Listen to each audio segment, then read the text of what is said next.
Hola amigos, una vez más bienvenidos a mi canal. En este video voy a explicar qué es el modelo OSI, modelo de interconexión de sistemas abiertos, que fue creado en 1980. Gracias a ese modelo, hoy en día los dispositivos se pueden comunicar entre sí y compartir información. Hace mucho tiempo, cuando las redes comenzaban a crecer, los dispositivos de diferentes marcas no se podían comunicar entre sí, ya que no existían protocolos y cada fabricante quería imponer sus normas. Por lo tanto, si un dispositivo de marca X se quería comunicar con un dispositivo de marca Y, pues no podían establecer la comunicación porque no había interoperabilidad entre ellos. Por lo tanto, es allí cuando aparece la ISO, Organización Internacional de Normalización, que crea dicho estándar, que contiene 7 capas, es decir, que contiene el paso a paso que deben utilizar los fabricantes al momento de diseñar sus dispositivos para garantizar la interoperabilidad entre ellos, utilizando protocolos de comunicación. Bueno, voy a explicar el funcionamiento de cada una de las capas. Antes de iniciar voy a dejar claro qué es el PDU, es la unidad de datos de protocolo, es decir, la manera en cómo se hace el intercambio de información de una capa a otra capa. Como primera medida tenemos la capa física, que es la capa de transmisión de bits, es decir, cómo se van a conectar los dispositivos para establecer la comunicación, es decir, qué medio de transmisión van a utilizar, ya sea un medio físico como un cable o un medio inalámbrico. Hay que tener en cuenta que esta capa solamente entiende de bits, es decir, de unos y ceros. Y el dispositivo utilizado en esta capa es el concentrador, que su función es que todo lo que recibe por un puerto lo reenvía por los demás puertos. Este dispositivo ya no se utiliza porque es muy inseguro. ¿Por qué? Porque supongamos que este equipo solamente quiere enviar información a este equipo. Pues no lo puede hacer por medio del concentrador, ya que todo lo que recibe por este puerto lo va a reenviar por los demás puertos, es decir, que no hay seguridad. La segunda capa es la de enlace de datos, que es la encargada del direccionamiento físico, es decir, que utiliza la dirección MAC, es decir, la dirección de la NIT, que es la dirección física, para establecer la comunicación desde un origen hasta un destino. Esta capa es la encargada de acceder a la red, verificar de que no existan errores y además de que las tramas lleguen en el orden correcto, y se encarga de verificar el flujo de la red. El dispositivo utilizado en esta capa es el switch, ya que su función es guardar en su tabla de enrutamiento la dirección MAC de todos los dispositivos que están conectados a él. Entonces, si este equipo A quiere enviar información al equipo B, cuando este envíe la información, el switch verifica en su tabla de enrutamiento cuál es la dirección MAC del equipo de destino.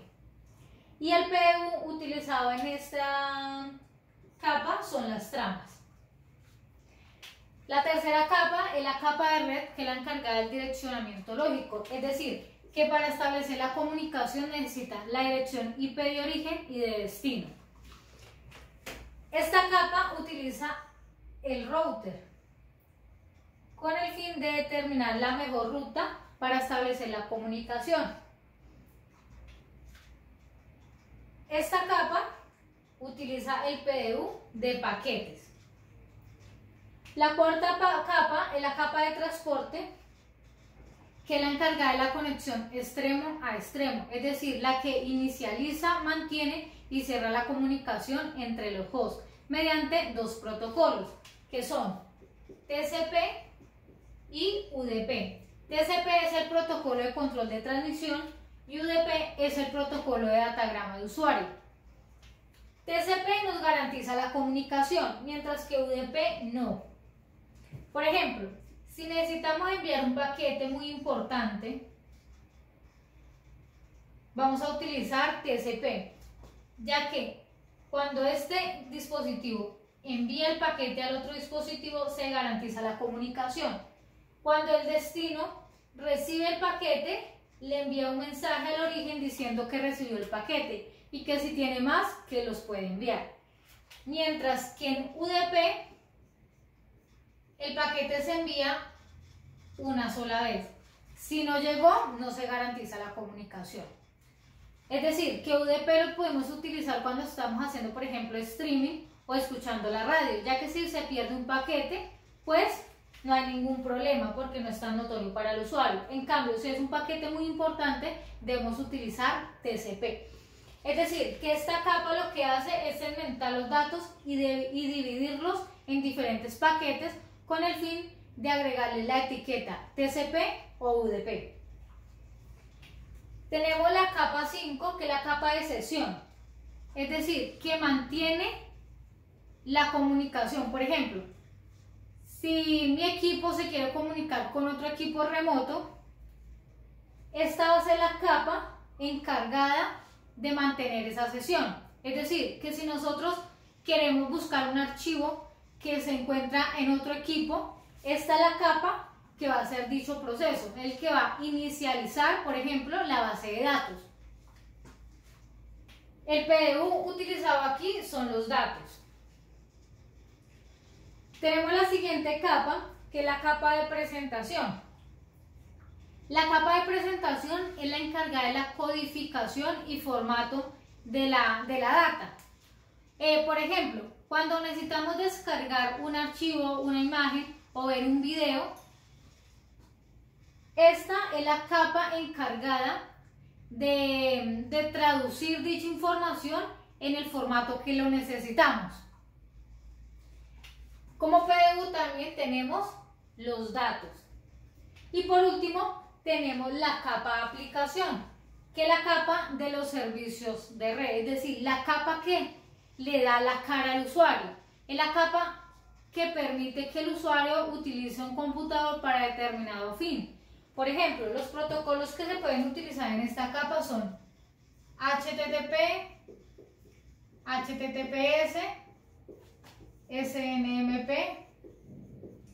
DNS. Un ejemplo muy común es, por ejemplo, cuando miramos YouTube. Entonces vamos a utilizar dichas aplicaciones y el que las utiliza pues es el usuario.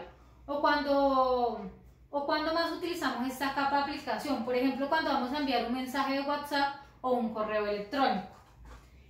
Y el PDU de esta capa también son los datos.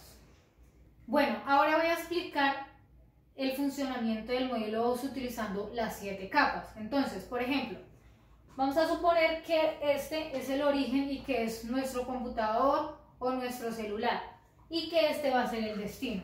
Entonces, desde nuestro celular queremos enviarle un mensaje de WhatsApp a un amigo.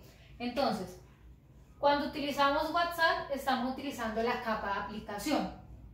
Lo que hace la capa de aplicación es enviarla a la capa de presentación, que es la que formatea, es decir, la que coloca el tipo de formato, que en este caso sería TXT porque es un mensaje de texto. La capa de presentación se la envía a la capa de sesión para que establezca la comunicación con el servidor de WhatsApp. Entonces lo que hace la capa de sesión es que inicializa la conversación con el servidor de WhatsApp diciéndole que se quiere comunicar con otra persona. Este acepta la solicitud y lo que hace la capa de sesión es enviar a la capa de transporte para que dichos datos se segmenten y los divida en diferentes paquetes. Cuando lo tienen diferentes paquetes, se lo envía a la capa de red para que esto los encapsule en el orden correcto y le agregue la etiqueta IP, es decir, la dirección de origen y de destino. Después de esto, la capa de red lo que hace es enviar a la capa de enlace de datos.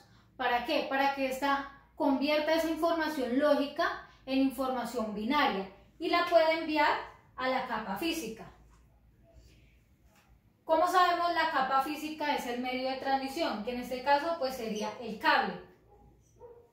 Entonces, la capa física envía esa información binaria a través del cable a un router.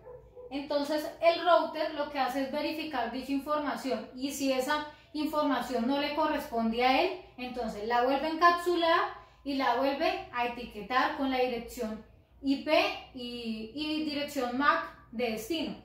Entonces, como él sabe que esa información no es para él, entonces él la sigue enviando hasta encontrar la dirección de destino, que en este caso sería el servidor como tal. Cuando le encuentra el servidor, entonces se hace el mismo procedimiento. El servidor verifica cuál es la dirección de destino, es decir, la dirección de destino del celular de la persona a la que le tiene que llegar el mensaje. Entonces, él hace todos los saltos hasta que vuelve a hacer el mismo proceso de desencapsulación. Acá él hizo una encapsulación, ahora lo que va a hacer es una desencapsulación. Entonces, va a llegar a la capa física, esa información binaria se va a convertir en lógica, se va a verificar la dirección MAC como tal y la dirección IP, se va a hacer una conexión entre los dispositivos, se va a establecer una sesión, se va a mirar el tipo de formato y finalmente va a llegar a la aplicación de WhatsApp del destino, que en este caso sería pues esta dirección IP como tal. Bueno amigos, esta pues era la explicación como tal del modelo OSI y como siempre los invito a que no se pierdan mis próximos videos. Bye bye.